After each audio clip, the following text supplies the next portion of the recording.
So hi everybody, a very good afternoon. How you doing? I'm Justine Kapani. I'm the founder and CEO of I'm Decor Design. We're in the business of designing and manufacturing home and office decor and interior solutions. Cheers to you on a refreshing Diet Coke. And my thought share is around the over earning trap. And I'm taking a look at the way forward for India, the destiny of the youth and the industries, and the global trends and everything. Now that the budget is in the air and stuff, and definitely it seems promising and empowering. So I'm the founder and CEO of I'm Decor Design. We're in the business of designing and manufacturing home and office decor and interior solutions and stuff. And taking a look at this, I think this is one of the best. News that I've read since yesterday. I've been following on TV and stuff. I've not gone into the details, but it looks extremely empowering. It looks extremely encouraging, and it seems that the perpetual problems which I have been listening to and I've been kind of hearing over the years from a lot of my friends, family members, or people all across the world, or people's perspective on India is that jobs are not created and it's a huge hoax and stuff. So this budget announcement around the jobs and stuff comes as a refreshing breather. And what I really like to kind of highlight is that uh, we've been following the trend of layoffs. Silicon Valley has had it, Europe has had it, UK has had it, India has had it.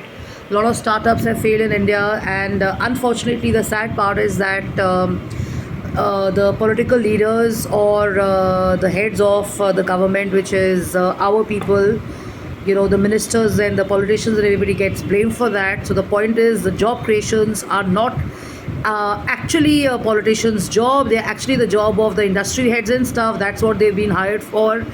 So if you were to understand where we're coming from, the global perspective is that, when you have a CEO or you have a founder of a company, they are the ones who are supposed to be hiring and firing and stuff.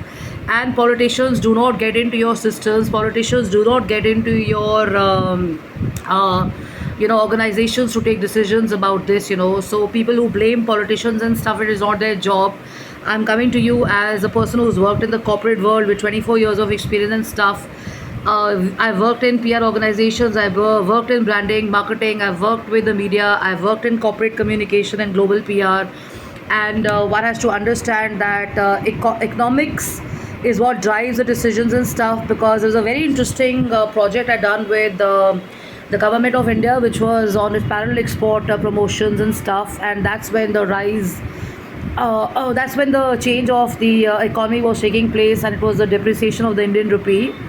And it looked like a real killer campaign to happen, and a campaign or catastrophic event in the history of our country and stuff. But then people didn't realize it, that it was actually industrialists and political heads and leaders, and global concern was on India, how to kind of recover the industry and stuff. So the media people and the uneducated people had spread most of the information, the negative about it and stuff. But people who had worked in organizations, as the one that I was in for a long time, knew the reality that the narrative which was being thrown was absolutely zilch, and the reality was that people were working behind the scene to kind of take charge of the situation and get things back on track and stuff.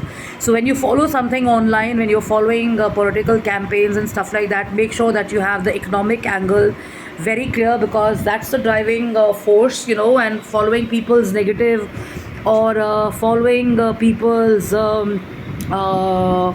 personal journeys around job losses and layoffs and stuff doesn't help. You have to understand the reason why it's happening, the larger picture. Elon Musk had been sharing persistently over a few years, has been the most misunderstood guy. And there are a lot of other people who are misunderstood around layoffs and stuff. But everybody must understand that it is a collective narrative, it's a collective perspective. It is not the leaders, it is not the politicians and stuff. It is the entire industry heads and the economy of the country that drives either the systems or the processes and stuff like that. So politicians have a very limited role to play, unless and until they are the decision makers or that particular portfolio. So if you followed over the years, if you followed real estate, if you follow retail, if you followed energy, if you followed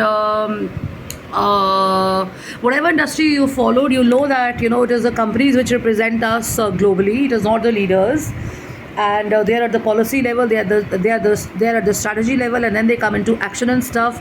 But actually, it's the other way around. So if you get to understand that, you will know where everybody is coming from and stuff, and the blame game and everything, and this whole toxic thing about jobs not being here and people are being laid off and all looks like a big sham, because it's happening globally, it's happening internationally as well. And this is where my read comes to the play, which is about actually the over earning trap. So let me share that with you on the next video. Yeah.